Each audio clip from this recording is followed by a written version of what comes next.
Hi everyone, Ryan here, Ion Capital Solutions. Hope you're doing well. Today I want to share with you a MCA funding hack that'll really help you when it comes to funding deals. More importantly, understanding whether or not a deal can fund at all, if there's affordability of a repayment schedule. This is commonly not practiced by business loan brokers, especially in the MCA space. You have to be in the know of whether or not you have a deal on your hands, whether or not the deal is doable. Okay, and it's actually quite easy to do once you understand the formula. What's the formula? I'm going to show you right now. Stick around.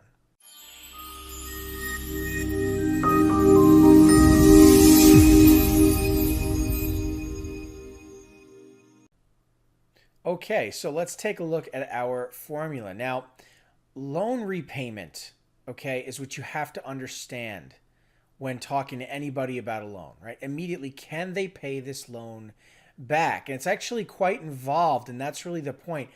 You need to understand the difference between what's affordable and what's just a complete and utter waste of time, because you just know they're never going to be able to pay that money back. You know the lender's going to kill the deal because they can see that they can't pay the money back, right? Or that they know right out of the gate just by punching their calculator whether or not there's a deal. Do you know how to do that? If you don't, you're gambling. You're not loan brokering. You're just gambling. You're putting a quarter in the machine. You're pulling the slot, hoping your winning numbers come up, and that's not a business model. So I'm going to show you exactly how to do it right now, okay? So let's take a look.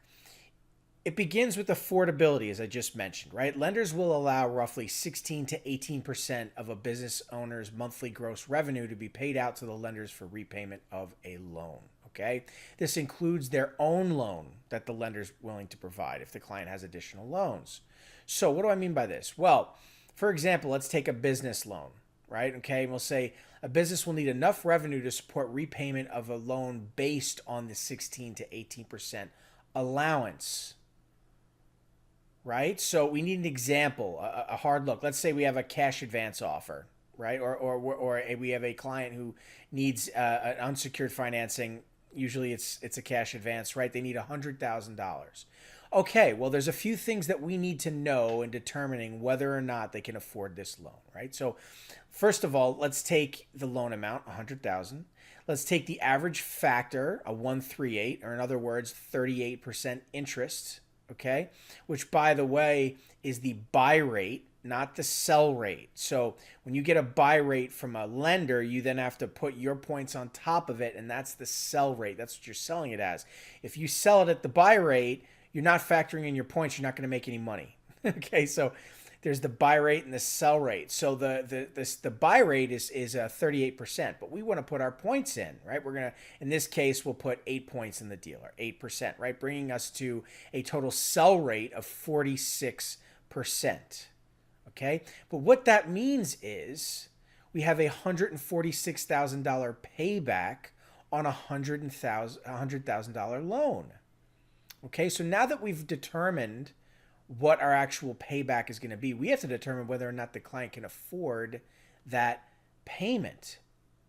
Okay, so it begins with monthly revenue. Well, let's take a look at the client's monthly revenue. They say they're grossing $100,000 per month in revenue.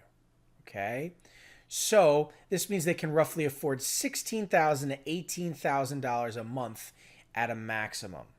Okay, again, 16 to 18% of their monthly gross revenue, right? In this case of 100,000, 16,000 to 18,000 fits the figure. Okay, so with that being said, does the client have enough revenue to support paying back? Sorry, it says 46,000 there. It should say 146,000. My bad. Okay. But with that being said, can they afford it, right? Well, let's take a look. First, we need a little bit more information. MCA terms are generally within 12 months. The average term is 6 to 8 months. Okay, so for this example, we're going to use 8 months just to make this clear. Okay, and the reason we need that is because we are going to determine what the monthly payments would be. Not that a cash advance offers a monthly payment. Usually it's a daily or a weekly. Here at Ion, we offer a cash advance that offers monthly payments, by the way, if you're interested. But in any event, if with a term of 8 months, you can simply divide the payback, $146,000, by 8 months, and you get a payback of $18,250 a month. That could be broken up daily, weekly, monthly payment, whatever it is. But that's what the payment would be. So it's a little bit over 18% of their monthly gross if they're grossing $100,000 per month. But they're in the general ballpark. They can afford around $100,000, maybe a little bit less. The lender will offer 95 or 90 or whatever it is. Understand there's a big but here, okay? Yes, but, all right? Do they have other loans with other lenders? How much are they currently paying per month? Because that's going to factor in their affordability. I want $100,000, right? But they've already borrowed $40,000 in loans and they're paying back X amount per month. Well, that's going to weigh into that 16 to 18% monthly gross maximum that the lender will allow. So the offer from the lender will be less than what they're asking for, right? And so we have to understand that it affects that affordability. But can we pay off their existing balances, their existing loans with other lenders with this loan to put us in a true first position? So positions are the number of loans. So the first loan they took was the first position. The second loan they took was the second position. The third was the third position, right? But if we pay them all off, we now go into a true first position.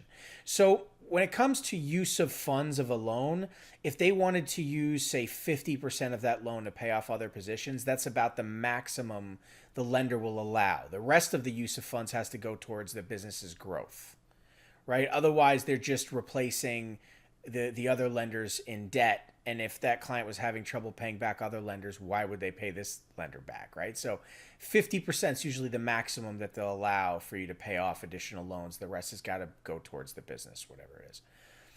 And so please understand that there's more here, okay? What do the bank statements show in terms of affordability, cash flow, credibility, etc., right? We need to analyze bank statements, assess risk, spot fraud, calculate affordability, right?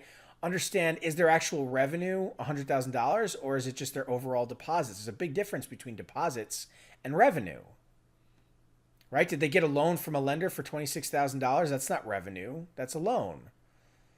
If they get a wire from another account, is that actual revenue or are they just moving money between accounts? The lender's going to know what account is that. I need to see 3 months bank statements to make sure that that's revenue. And if that's the case, why did they only submit bank statements from one account, not all accounts? It raises an eyebrow for the lender, and then they don't trust the client because they're saying, well, hey, we're not seeing the whole picture here. You as the broker need to ask these questions up front and get the whole, but you should analyze the bank statements. You should weigh and judge for yourself. Is this a deal, right? What if it looks like it's been photoshopped and the text doesn't quite line up, right? It's called fraud. So these are the things that we need to pay attention to and look out for. We need to have our calculator out. This is the difference between a professional business loan broker and a referral partner who submits 100 deals and funds one and can't figure out why. And they just got lucky with the one. That's not who you want to be if you want to be in this space. You want to be an expert consultant, not a niche product salesperson who's just playing a numbers game. You're going to really struggle, and before you know it, you'll be done with it because you ran out of money because you're buying leads and paying for a business. And by the way, you shouldn't build a business or buy leads if you're just getting into the space. You don't need to do either of those things, okay? But in any event, there's plenty of information here without overwhelming you.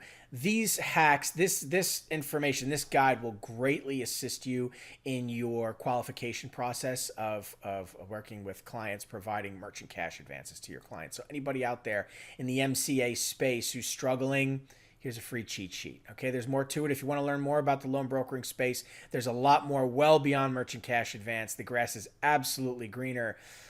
Shoot us a message, schedule a call. We'll talk about it. Anyway, thanks so much for your time. Appreciate it, and good luck on your deals. I'll catch you in the next video.